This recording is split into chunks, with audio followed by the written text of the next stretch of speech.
Thank you all for coming. This is Nick Harris, everybody.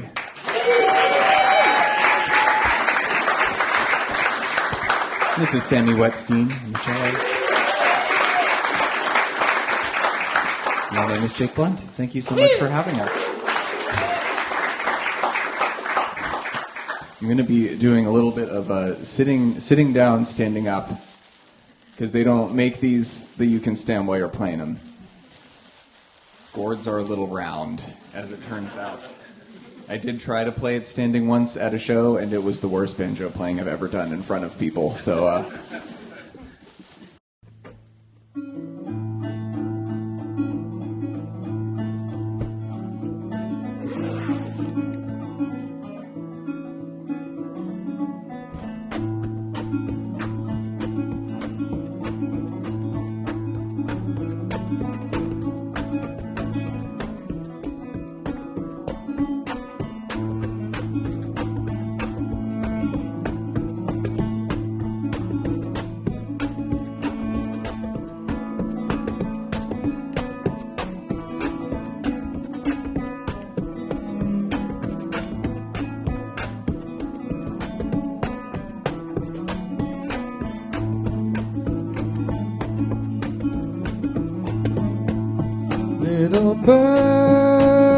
little birdie, where you been so long?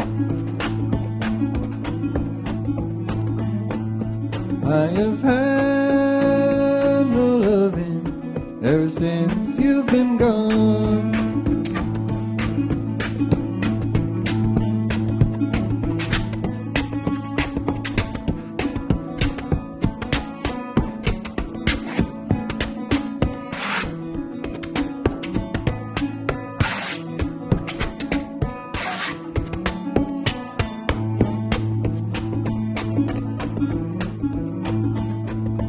Little birdie, what makes you fly so high? My true love, he left me to live up in the sky.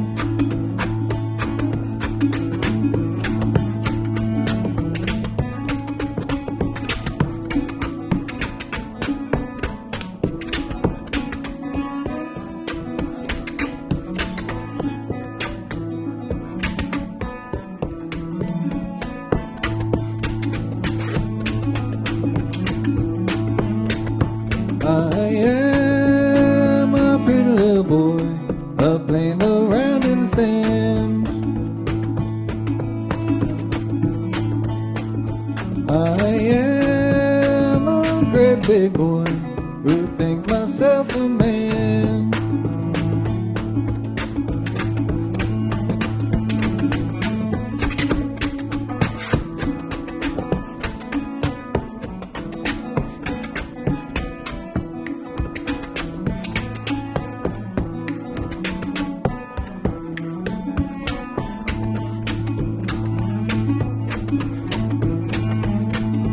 Little birdie, where you been so long?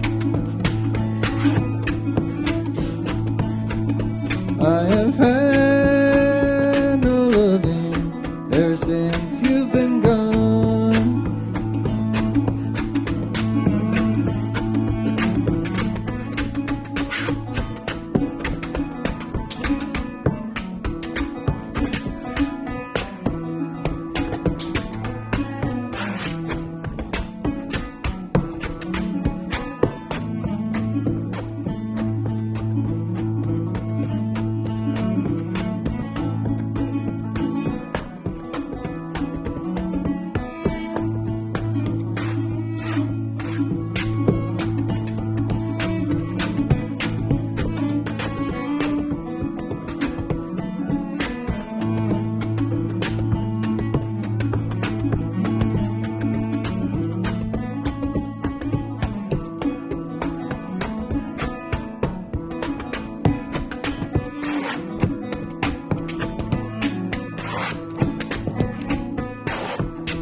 Jake Blount singing for you, everybody.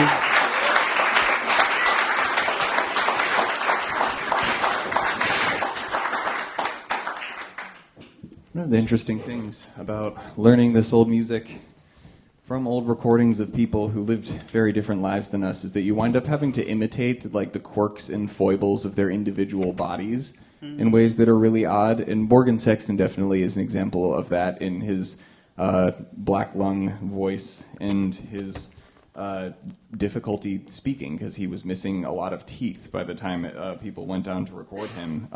And his nephew, right? Lee Sexton is his nephew, is that right?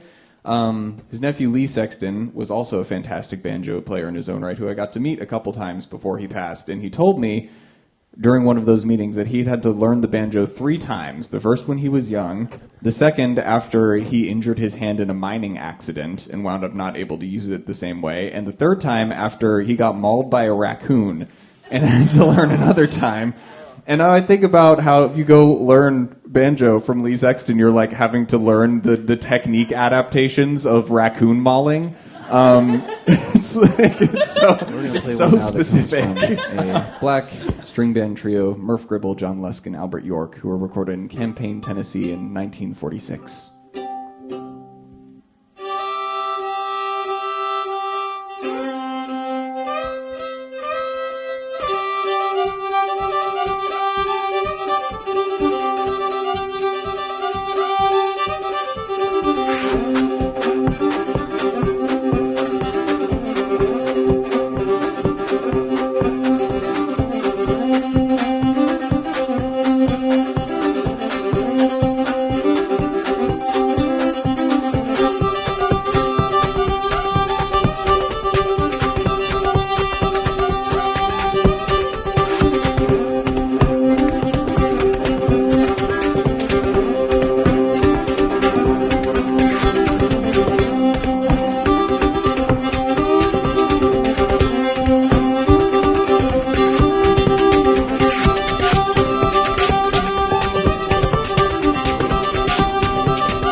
That's Jake Blount and Sammy Wetstein, everybody.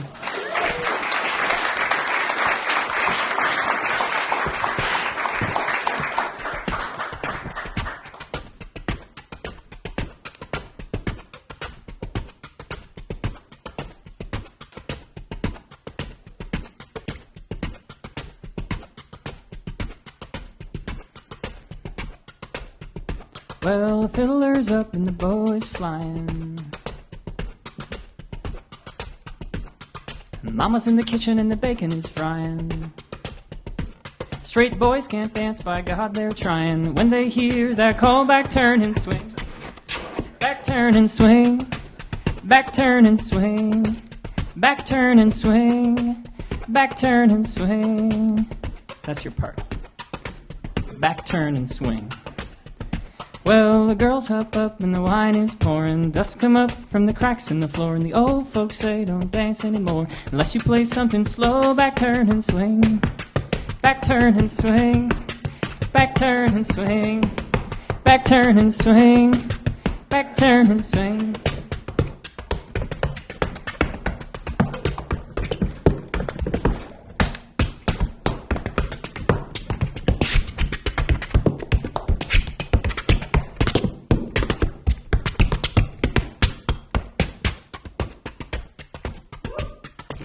Exactly.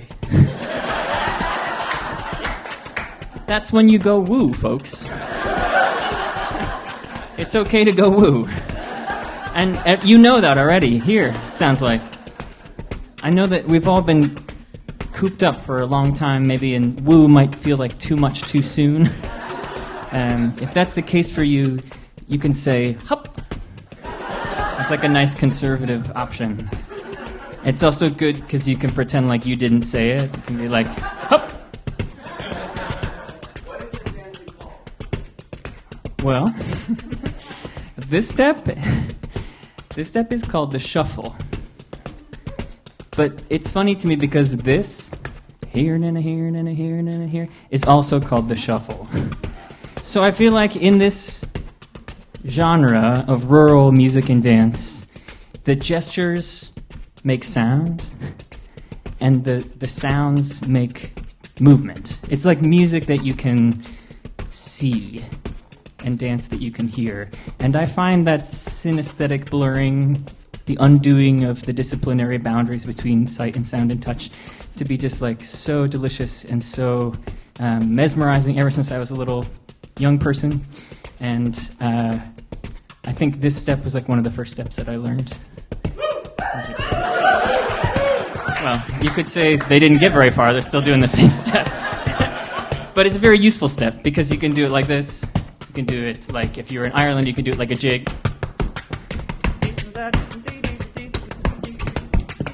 Right, you know that.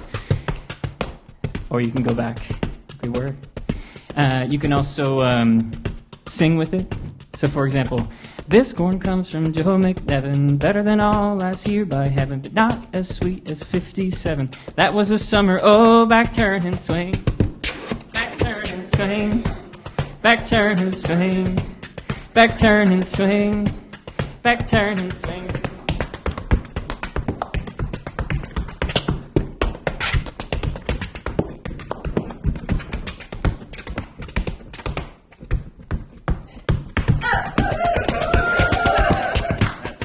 Spirit now.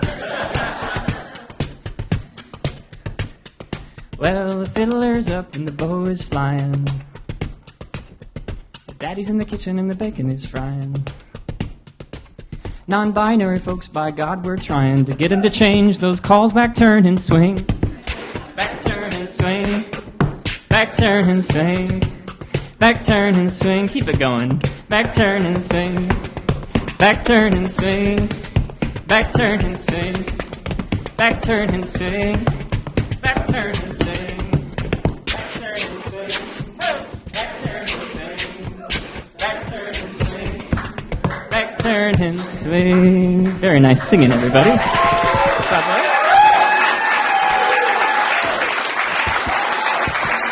Please welcome back Jake Blount and Sammy Wetstein. This is a song that was collected from where I'm from, in the middle of what some people call Michigan, collected in 1939 by Emmeline Elizabeth Gardner and Gerald and Jenks Chickering, two women who wrote this book called Folk Songs of Lower Michigan. As you know, we have an Upper Peninsula as well, and it's very special. I'd never heard of any music that came from my hometown until I heard this song. And it's a song about the time in Michigan's history when there was a lot of lumbering. And it's a story about a lumber person and them falling in love. And someone else not being so into the fact that they're in love and denying them that. So it's called Jack Haggerty. And on that, let me make sure I'm in tune.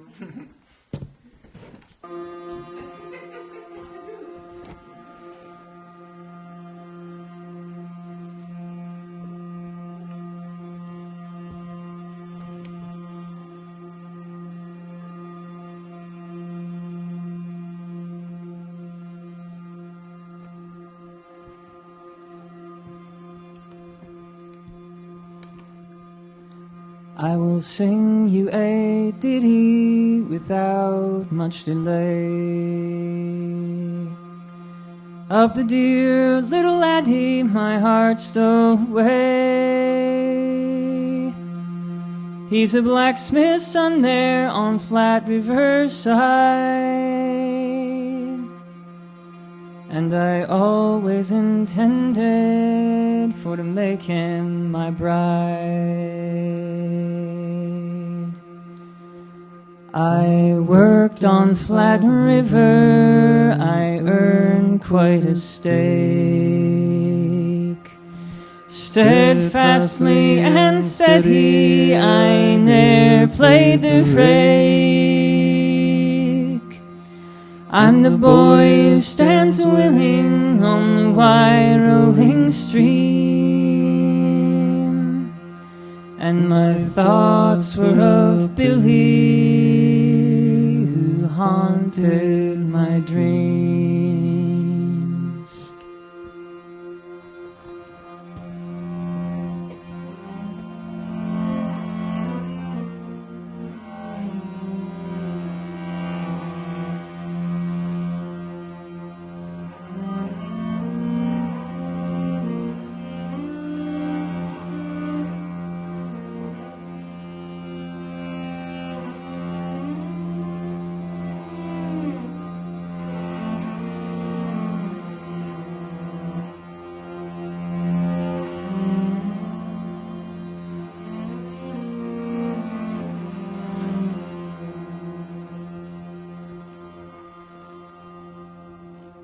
I dressed him in jewels and the finest of lace, with silks and with satins his form did embrace. I gave him by wages himself to keep safe, and begrudged him of nothing I had on this earth.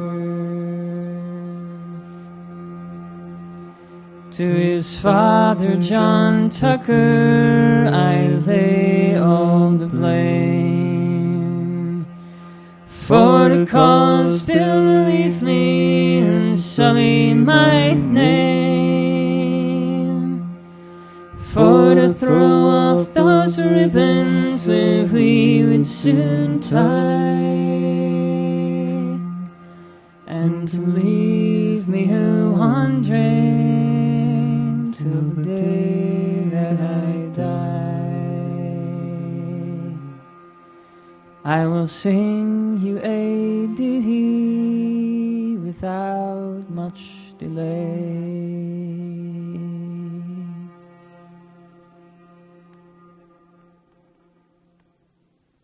Thank you.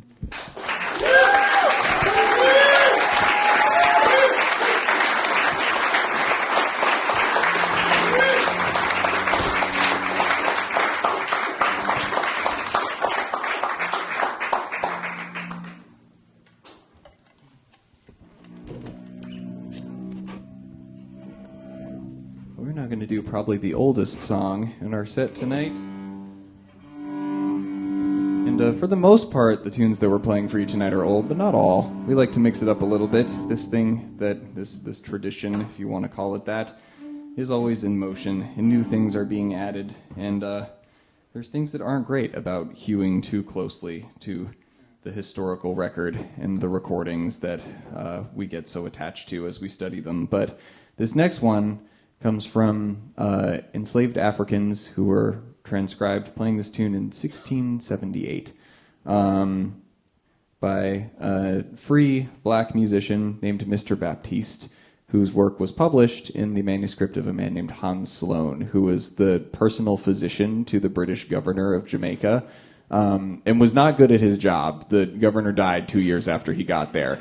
But like many British aristocrats of his time, he wanted to make his mark on the scholarly literature of the day, which would not necessarily merit the label here and now. But he decided that he would go around Jamaica and kind of collect different examples of things that he thought were useful for British people to know about. So there were minerals and plants, things that he thought had medicinal value or interesting scientific properties. And he also wrote down quite a bit about different instruments that he saw, and developed this very confusing, self-contradictory relationship with the music that he heard black people making down there, because he was not an abolitionist, but he did come to respect the artistry in some way, shape, or form.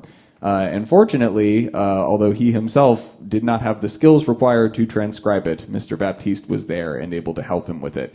So this is a song called Coromanti. And back in those days, the convention was to name tunes after the ethnic group or the background of the musician who was playing them.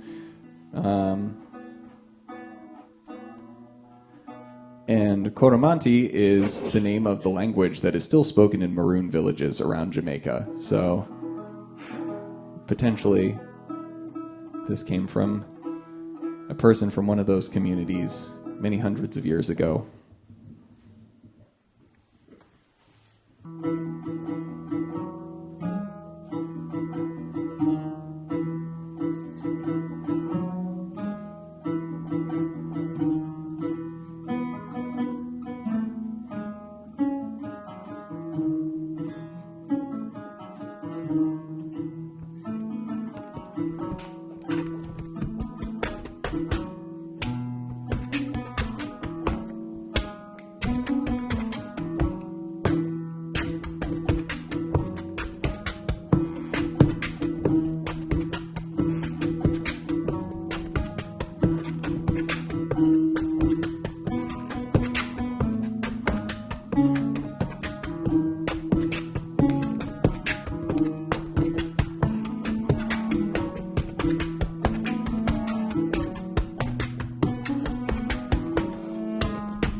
Someday, my baby, when I am a man, and others have taught me the best that they can, they'll sell me a suit and they'll cut off my hair and send me to work in tall buildings.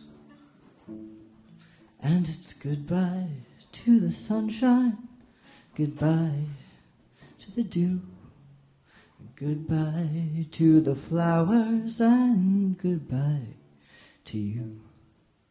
I'm off to the subway, I must not be late.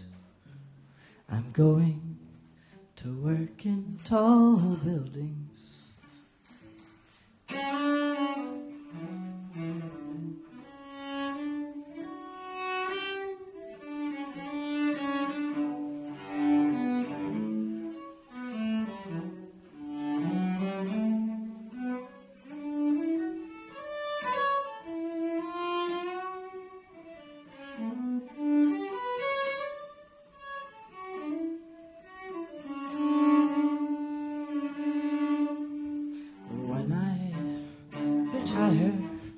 My life is my own.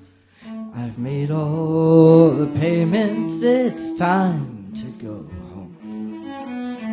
I wonder what happened betwixt and between when I went to work in tall buildings. And it's goodbye to the sunshine, goodbye to the dew, goodbye to the flowers, and goodbye to you. I'm off to the subway, I must not be late. I'm going to work in tall buildings.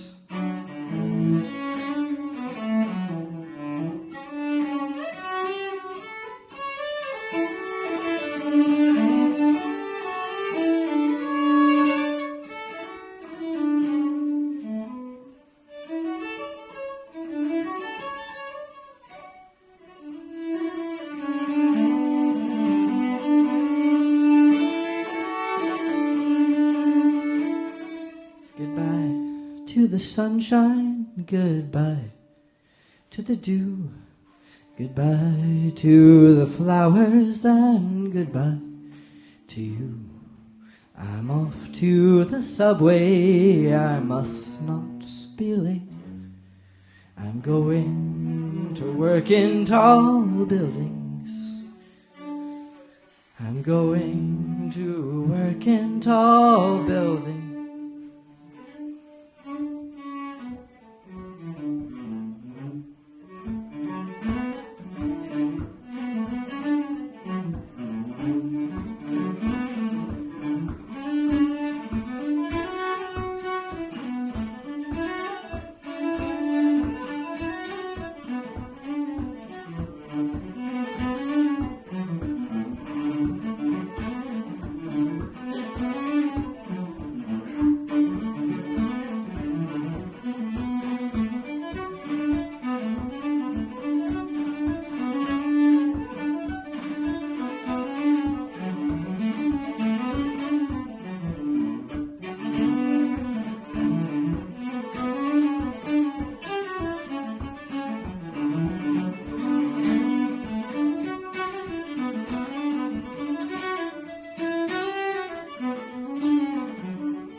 started to pay maybe too much attention to the why of this whole thing.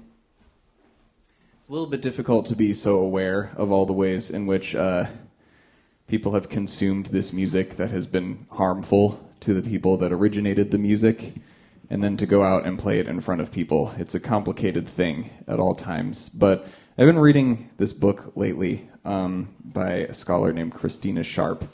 I don't know if there's any Christina Sharp fans in the house, but one. One. That's more than most. But if you want to think deep, difficult thoughts, I encourage a book of hers called In the Wake on Blackness and Being, which has been inspiring to me lately. And she talks about black people as being in the wake of things, in the wake of a slave ship, and in the tempestuous currents that follow the passage of a large vessel, that type of thing. And I think of all of us really as being in the wake of something, kind of tossed and turned by some historical event that maybe didn't have anything to do with us directly, but still has an outsized impact on all of our lives. And I think a lot of us are feeling that more now than ever, whether that for you is a slave ship, or whether it is the loss of your reproductive rights, or whether it is the Nakba, or whether it is the Holocaust. People are full of inherited pain. And one of the things that I like about Christina Sharp is that she doesn't stop with that we're all caught in the wake of these fast-moving things that cause difficult currents for a long time to go, but also that we're all at a wake together. We're all celebrating life that has gone by, that continues to go by, and mourning things that we've lost, and that we are all awake together, that we are all coming into awareness of all of these things as time goes by, progressively learning more about ourselves and each other and the ways that these old things affect us in the way that we live nowadays. And I hope that in this performance we've been in the wake together a little bit. And I think in this next piece, that's one I'd like to cultivate. This is a song that I learned from the playing of a man named Gaither Carlton and Doc Watson. And the original name is a shape note hymn called Idumea, but they called it Am I Born to Die? I learned this song a few years ago before the You Know What happened. I was down in Nashville visiting a friend and was up at like 1 a.m. ironing a shirt because, I don't know, you do strange things at 1 a.m. in Nashville. And he was in this beautiful old house that was just all big dark wood paneling with these huge bay windows that looked across the Cumberland River and over downtown Nashville. And I heard some thunder in the distance, and then the rain started, and then all of downtown just went away. And I went, oh, I know what's about to happen. And the tornado sirens came on. And it turned out to be a F5 tornado. And if you know anything about the Nashville's infrastructure in general, you know that they don't have a great way to communicate anything, but especially during a crisis situation. So my friend and I grabbed our belongings. I got like my fiddle and my banjo, and he got his hard drive with the album he just finished on it, and we ran into his neighbor's basement because he didn't have a basement. And I'm using basement in the most charitable way here. It was like truly an utterly unfinished concrete box with some metal shelves in the corner. I was fully ready for like, do you want to play a game? It was bad. And tornadoes come with a lot of rain, so water started coming in through the sides of this cube and pooling around our feet. And I was like, oh man, we're like scrolling through Twitter trying to find out where the tornado is because Twitter was the best way to figure it out. It was a mess. And I was like, I should learn that song, and Am I Born to Die? And I had to stop playing it during the pandemic because it just got too upsetting. And I've trotted it out every few shows, it feels like, since that ended. And I've been back on the road because there's been something sad to commemorate most of the time. And I thought about it a lot in the fall because I was sitting in my bed doing some homework and listening to this program called Radio Free Palestine from Radio Al-Hara that was just a bunch of songs and some oratories, some poetry, some prayer from Palestinians, Palestinian Americans, the Black Power leaders who urged solidarity with that cause many decades ago. And I was scrolling through Twitter and found this tweet from this woman who was in Gaza at the time and said, "I just talked to my mother and I told her, I'm not afraid to die. I'm afraid of the last moments when the rubble has come down on top of me and I can feel the blood leaving my body." And her mom said, "Pray that it will be quick." And in thinking about being in the wake of terrible things, I can't believe that we have created a world where that's the comfort mothers have to offer their children. It's a sad, sad thing, and past time for a ceasefire and a reevaluation of what's going on over there. And I hope that they let your representatives know that.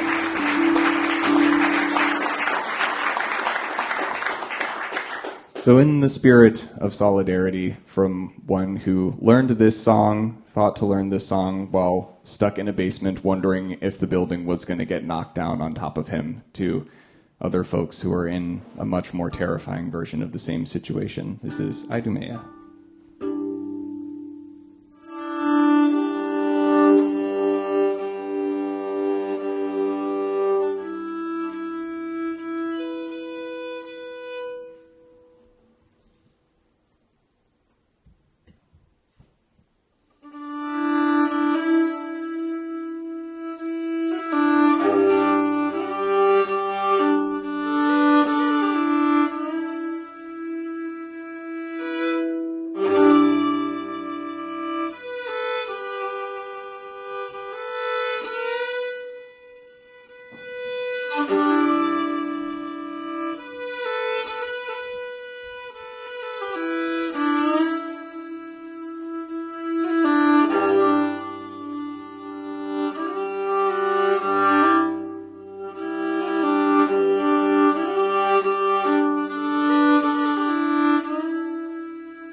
And am I born to die, to lay this body down, and must my trembling spirit fly into a world unknown, and must my trembling spirit fly into a world unknown.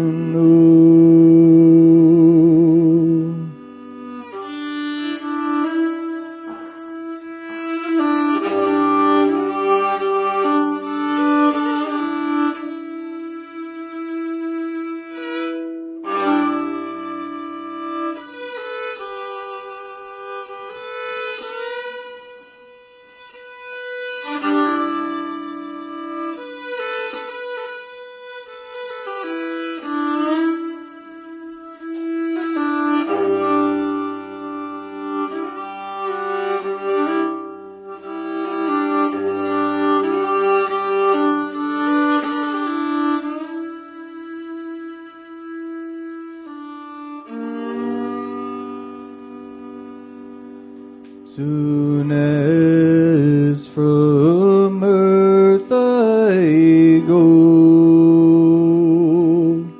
what will become of me? Eternal happiness or woe must then my portion be.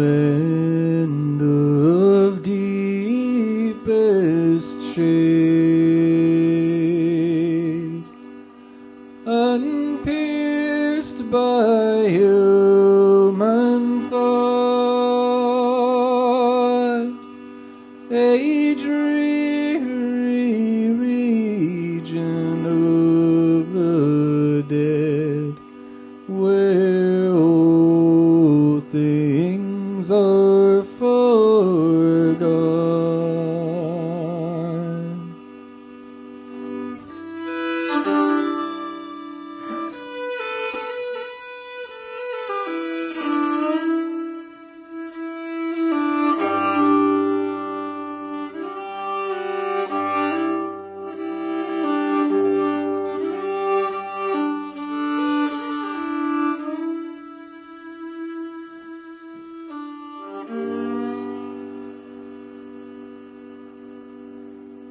Waked by the trumpet sound, I from my grave shall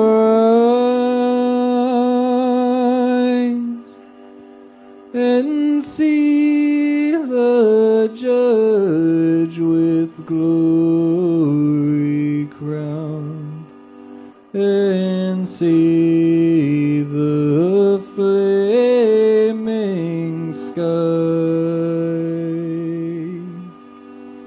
and see the judge with glory crowned, and see the flaming skies.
Thank you, everybody. It's Nick Garris, Sammy Wetstein, and Jake Blount. Thank you all so much for coming.